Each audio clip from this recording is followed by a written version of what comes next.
Mainstream media, these people back here, they're the worst. They are so dishonest. The first thing a dictator kills is the press. Putin literally throws them out of buildings. And a quick follow-up, if I may, sir. The lists of your political opponents who are dead, imprisoned, or jailed, and you have now prevented anyone who supports him to run for office. Now, which one of these two do you think she was talking to? Okay, Trump's a little more discreet. He would rather put you in prison to be somebody's, well, I'll let him tell you. So they can't find the leaker. He leaked all about Roe v. Wade. Look, this person leaked from the Supreme Court, never happened. You know how you find? But they don't want to mention this because they think it's so terrible. You take the writer, because you're never going to find it. They're going through phone records. It's been a long time. You take the writer and or the publisher of the paper, a certain paper, and you say, who is the leaker? National Security. And they say, we're not going to tell you. They say, it's okay, you're going to jail.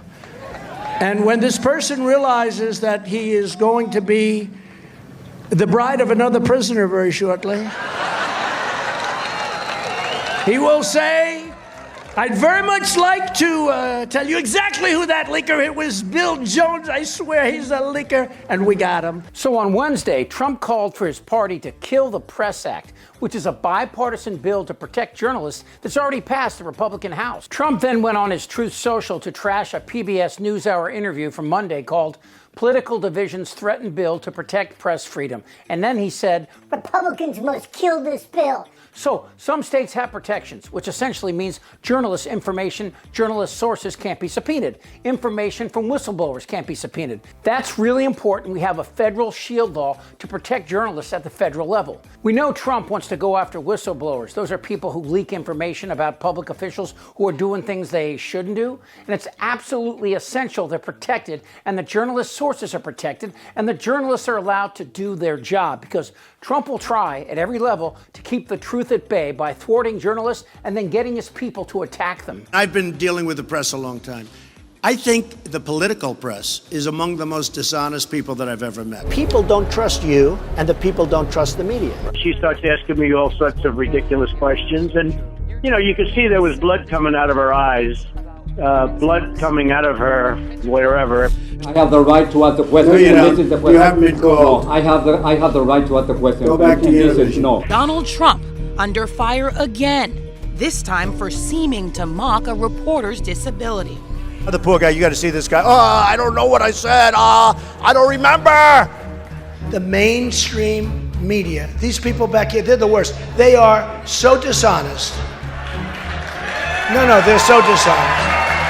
An absolute dishonest, absolute scum. Remember that. Scum. They're totally dishonest people. She's back there, little Katie. She's back there.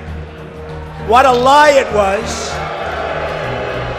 No, what a lie. Katie Tur. What a lie it was from NBC to have written that was a total lie. Let me tell you about the Wall Street Journal. I have no respect whatsoever for the Wall Street Journal. I don't think they know what they're doing. They have taken me on so much. It's so ridiculous. Everyday editorials, bad editorials. I don't even want to read it very much anymore. They are so wrong.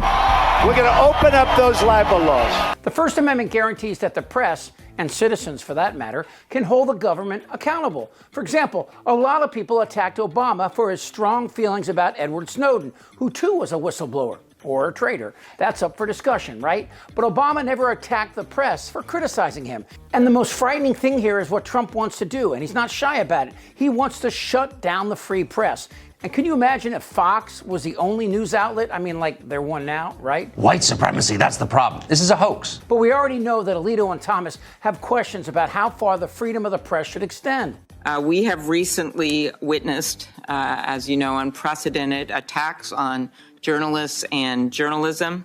Journalists, freedom of the press is protected by the First Amendment. It is about the dissemination of information, which is necessary for a democratic form of government. The Supreme Court has held as much, and that was the basis for the court's determinations in protecting the press. Now, freedom of the press is a funny thing. While it allows us to criticize man-titties, it also allows this dirtbag to lie through his teeth and spout this insanity. No doubt in your mind that 2020 was stolen. Listen, I've been up here 4 years, and I saw him maybe 4 or 5 times in the Capitol, and somebody's got to hold his arm, and he shuffles his feet around. I'm thinking, this guy's making decisions about our country. You know, he's over there bird watching the last week in the Amazon, and we're shooting long-range missiles into Moscow. Are you kidding me? I mean, these people should be arrested for what they're doing. Now, Fox has lied repeatedly about the election, immigration, and most importantly, they lied about the pandemic. Don't take my word for it. At worst case scenario, it could be the flu. I feel like the more I learn about this, the less there is to worry about. I was about to say the same thing. We don't have immunity to this virus. It's a new virus. It's a pandemic strain of a virus we haven't seen before. All the talk about coronavirus being so much more deadly doesn't reflect reality.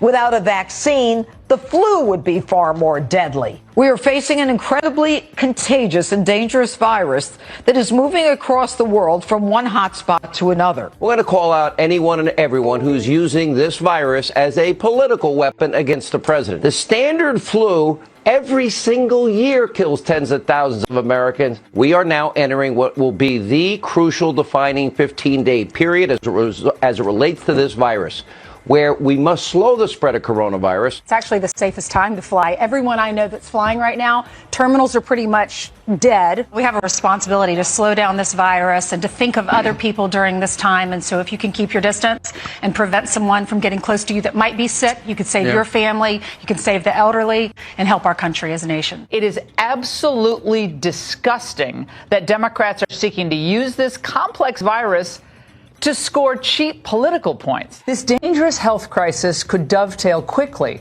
Now, of course, that led to cities and localities banning masks, and today states like Idaho are even banning the COVID vaccine. At the end, I don't wear a mask for the same reason I don't wear underwear. Things gotta breathe. So you could make a case that Fox should be stopped, but no, they have a right. I mean, to a point. They can lie, but when that lie defames or causes a person or a business to suffer, like the lies that this fruitcake said about voting machines, then it can be a civil offense. President Trump won this election in a landslide. It's going to be irrefutable. That's Sidney Powell, Trump's lawyer, and her lies on Fox cost Fox almost $1 billion. And Rudy's lies about the Georgia poll workers almost cost them their lives. And Rudy lost everything because of it. That is crazy! Freedom of the press should really just simply be called freedom. Today, millions of people are online, and they depend on trusted sources like the New York Times and, yes, even the Washington Post, who drew the ire of many by not endorsing Harris. But personally, I never liked the idea of newspapers endorsing candidates. Mostly, as was the case with Trump, if you're that f***ing stupid you can't see the danger he posed, I'm kind of hoping that instead of voting, you stay home and watch Judge Judy. You're an idiot! But Trump will continue his full court press against anyone and everything that opposes him, and he will resort to violence. In the good old days, this doesn't happen because they used to treat them very, very rough.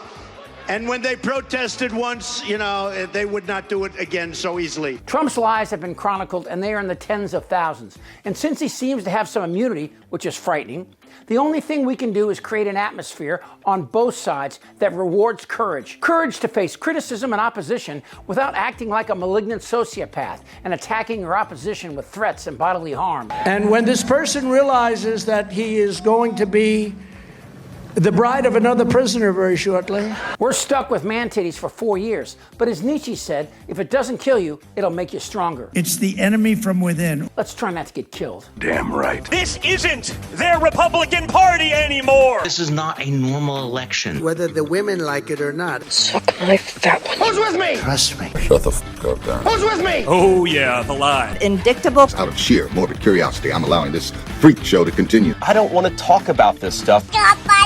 Am I wrong? Yes! Tick-tock! You're in a lot of trouble, Donnie. I think he's crazy. I'm Chip Franklin.